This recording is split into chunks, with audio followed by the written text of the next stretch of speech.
Navigating high-risk environments when you can't see what's ahead is no mean feat. But it's the kind of uncertainty Donald Trump's trade actions have forced on China's factory workers. President Trump ramping up trade tensions again. The word tariff, music to my ears. So we're in the realm of just endless tit for tat. This just kind of indicates how much of a moving target this has really become. At stake is hundreds of billions of dollars in bilateral trade and access to the world's single largest consumer market, backed by American spending power.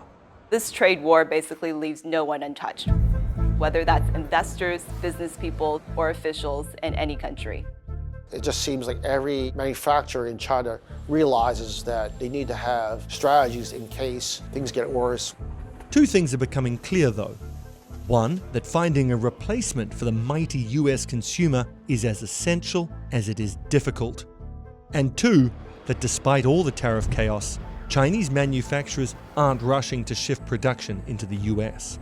Americans don't want to make spatulas. They want to eat hamburgers. And I don't mean that in a negative way. I want to eat hamburgers too, but I'm here in China making the spatulas to do it. Americans don't want these jobs. And to think that manufacturing would go back to the United States is a farce.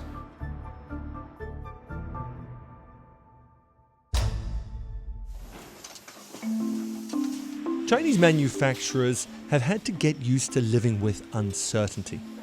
They're not looking at their strategy 5, 10 years down the line. They're looking to keep their factories open for the next few months. And that's costing money and clients. Typically, we'll do about 150 to 160 million in revenue. This year, we're down about 20%. Our customers are essentially on pause. Even exporters of incense destined for yoga studios, people you'd expect to be pretty zen, are fretting over demand. 12月份到5月份这个期间呢，我们所有的工厂的这个生产是停滞，然后我们的所有的人力成本还需要去做额外的一些支付。You probably know why.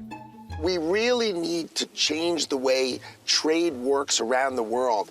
We basically saw in April that the US and China traded these tit-for-tat tariff hikes, which raised tariffs up to 145% for Chinese goods going to the US and 125% for US goods coming to China. In mid-May, we saw those tariffs reduced. Still, Trump continues to make threats, including against countries that help China sidestep tariffs. Trade between the two nations has risen steadily for the last 25 years. We're looking at basically $600 billion worth of goods traded between the two nations last year. And with that has come a ballooning trade deficit. In 2024, the US imported nearly $439 billion worth of goods from China. But US exports to China totaled little more than $143 billion. That's about a $295 billion difference or trade deficit. One country actually said to me, I was amazed that we were able to get away with it for this long. While the US administration argues tariffs are the best way to address trade imbalances. Chinese manufacturers, they don't understand why the US is doing this. For a lot of Chinese exporters, it's going to be a lot more costly, a lot more difficult to sell to the US market going forward. The concern is that companies that will no longer have access to their biggest export market will then need to cut prices, let go of people, there'll be lower wages, and that's going to dampen consumer sentiment. Consumer confidence in China is already at historic lows because of this prolonged property crisis where a lot of wealth is tied up. Despite all the uncertainty, the latest data shows China's economy appears to have held up, despite a slump in trade with the US. China's gross domestic product expanded by a better-than-expected 5.2% during the second quarter of the year. While exports to the US fell 24% in the second quarter, China's overall exports rose over 6% during the same period. But the country is facing persistent deflation, meaning companies are earning less money and making them more reluctant to invest and hire. Although China has signaled this intention to shift to a more consumer-driven economy, it still really depends on its manufacturing sector to be able to meet its growth targets. As uncertainty around Trump's tariff plans persist, manufacturers, workers, and their families are stuck in limbo and bracing for the worst. Although Chinese exports to the US account for something like 3% of GDP, once you take into the secondary effect, the loss of jobs, lower wages, potentially price cuts to get rid of inventory, then we're looking at a much worse situation and potentially a deflationary spiral. And so, with Trump's trade assault whipsawing relations between the world's biggest economies, China's manufacturers are grappling for options. For one thing, US businesses and distributors who buy goods manufactured in China need time to plan orders. At Velong Enterprises, a manufacturer in Guangdong, Jacob Rothman says this hasn't been possible. 这个有点刮伤了。等一下我们留意一下了哈。好吧。There are buying cycles, and they only happen once a year. And shipping for those categories, no matter what it is, are regimented to those shipping cycles. On again, off again US policy has been confusing too. Trump's 90-day delay following his so-called Liberation Day tariffs didn't help companies like Jacobs.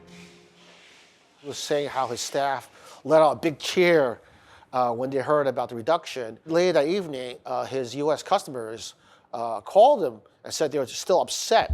They didn't know where to place their orders because we're too late for the previous season that they missed product for and too early for the next season. So where do they place their orders? About 700 miles to the west, outside the city of Kunming, Jonathan Wang runs Shantyvale, an incense brand. The family business has been producing their products by hand for more than a decade. They have their own workshop, their own farm, and over the last year or so, Jonathan has decided to export to the US. 本来我们是预计今年年初的时候就想进入到美国市场的，但是由于特朗普政府然后的关税政策不断的变化，我们一直往后延期。关税开始有一些变化的时候，我们就开始故意放缓了我们出口的这个脚步。那么包括工厂这边的产能，我们也是做了这个调整，然后不要那么多。He was also hit by Trump's closure of the de minimis tariff loophole, a Latin term meaning too small to matter. It lets more businesses ship low-value packages duty-free.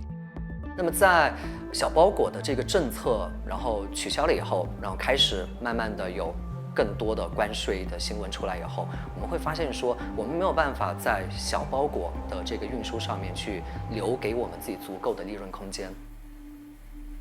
In an effort to sidestep the evolving tariffs, many companies in mainland China have adopted a so-called China Plus One model. India and Southeast Asia have benefited in particular. Our first factory outside of China was in Cambodia, and it was during President Trump's first term. And it was really to test if we could project our manufacturing beyond China. Since 70% of our goods go to the United States, we did have to, of course, make cuts to our manufacturing staff. We've seen a pretty big exodus to Southeast Asia to take advantage of those lower labor costs, but also for the proximity to Chinese raw materials. We have no choice. So even within this year, our Cambodian factory doubled in size. So did our factory outside of Delhi. And our factory outside of Mumbai is adding new manufacturing space now. We've already seen exporters look to emerging markets or other developed markets for those goods that they're no longer able to sell to the US. 30% of our volume is going to Europe. Presumably, we could say, well, let's stop US business, right? Let's focus on Europe. But then you have every single company and manufacturing firm focusing on a smaller market. Competition becomes even more fierce for Europe. 我们的确有考虑过要放弃美国市场，然后看是否转战欧洲或者东南亚市场。但是我们会发现，欧洲那一边它其实市场已经相对成熟了，它有自己比较丰富的一些香薰产品。It's very hard to replace the US consumer. It's the biggest market, and the American consumers are very open to new ideas and trying new trends. There's just no way that China can fill that volume of exports quickly, whether it's emerging markets or developed countries. But in the long term, they're hoping that these emerging markets will provide a way out. There's no quick replacement for the US market. The spending power of the US consumer is so strong, even with tariffs, Chinese companies are not wholly scared off. Instead, it's about managing an uncertain relationship and planning for the worst. So the conversations in Beijing, whether it's among officials, business people, academics, it's not really about how to rebuild the relationship with the US. It's about managing the decoupling and how to do it in the least painful way possible.